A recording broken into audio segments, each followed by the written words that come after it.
First day meal sa ating quarantine. Ito lang, besh. Ito mga siyang binigay to doon sa airport. Wala tayong painitan dito na ano. Painit na lang tayo, nagkape ako. Diba? Dala-dala ko pa din ang mug ko from Abu Dhabi with love. Nanghingi ako ng hot water. Para may mainit-initan ang sikmura natin at ako'y na nahilo. O yan naman to, banana.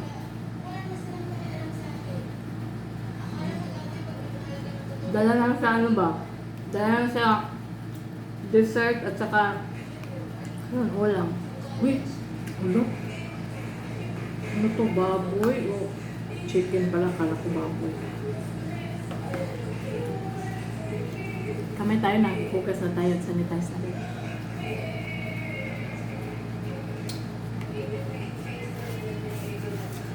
Botong. Hindi ko alam anong oras na yun.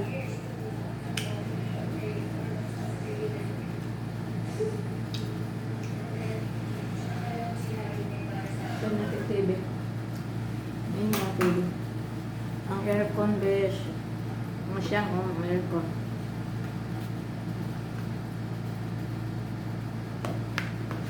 Ang rice nila nakakabitin. Naglamador sa rice, no?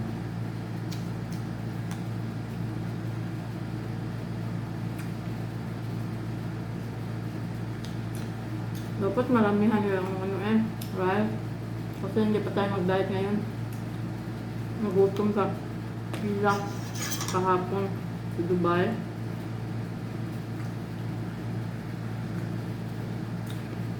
Wala sugar.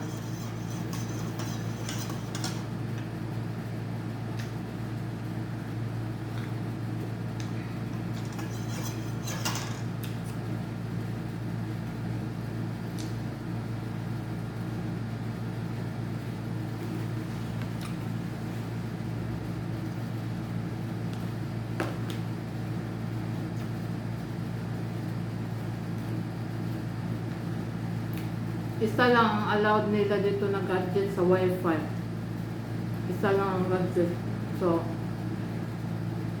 kung gusto mo mag wifi, mag-add, bayad daw to 50 for 1 week.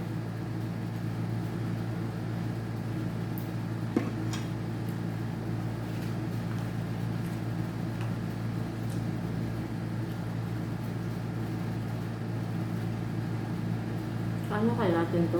Same day? Parang bugmat. Sabagay, may wifi naman, no?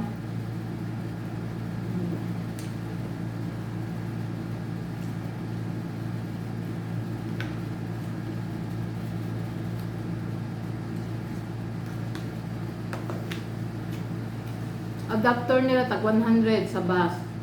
At saka yung SIM card to context ang pinili ko. 100 din.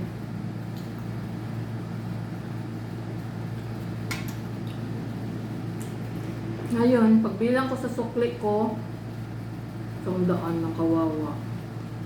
100 ng nakuha na, instead na 200. Ang sinukli sa akin 900. Kawawa ang manoy. Hindi ko kasalanan yun. Binigay sa akin sa kanya yung 1,000 lang bariya. Tapos, ang sinukli niya is ngayon ko lang binilang kasi nilagay ko ng sanitizer. 900 pala. So, lugi siya 100.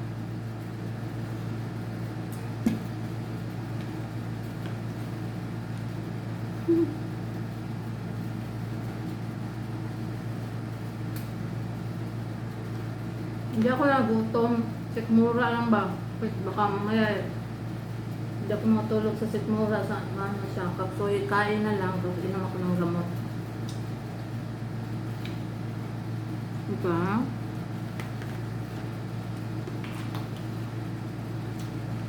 Surprise to. Hindi ko akalain na nandito na ako sa Pilipinas. Kasi yung embassy natin ba na nagkaroon ng repatriation. Yun.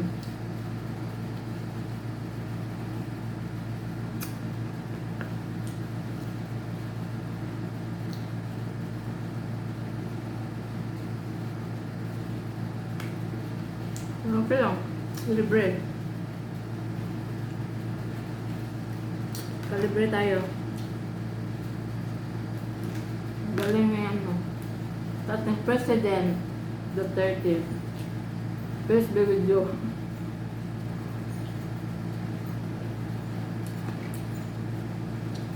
Kahit yung iba na hindi pa call lang kayo, makakaalis din kayo dyan.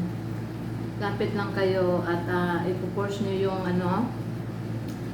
embahada natin. Kasi pag hindi mo sila, yung bang araw-arawin mo sila pag yung araw-arawin ka mag-update sa kanila.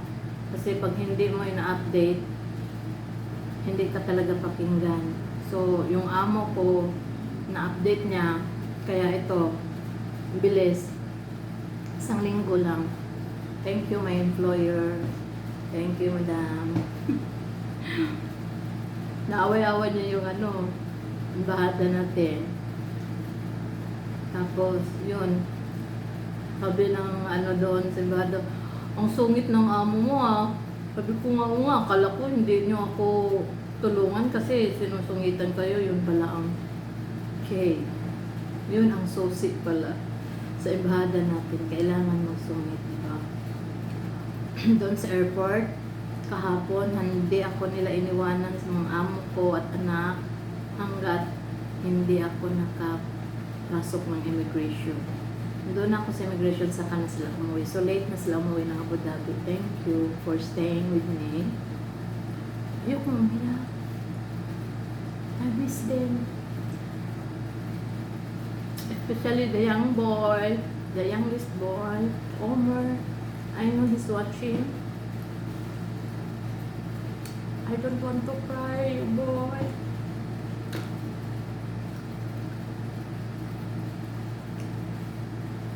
Kahapon siguro. Ano ba yun? Umiyak ako. Siguro mga kalating oras kami nag-akapan.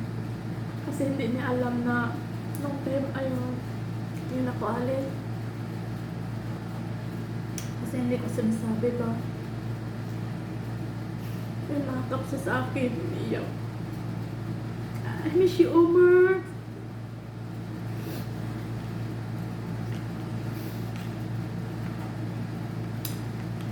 I hope and I wish that we will meet again, okay? As you said that you asked me to visit, inshallah. Inshallah, baby. I miss you. But all of you, Sir, Batam, I miss you. All of you, Adil, Hala, Ahmad, and Omar, especially the young boy. Yeah. Kasi mamanis.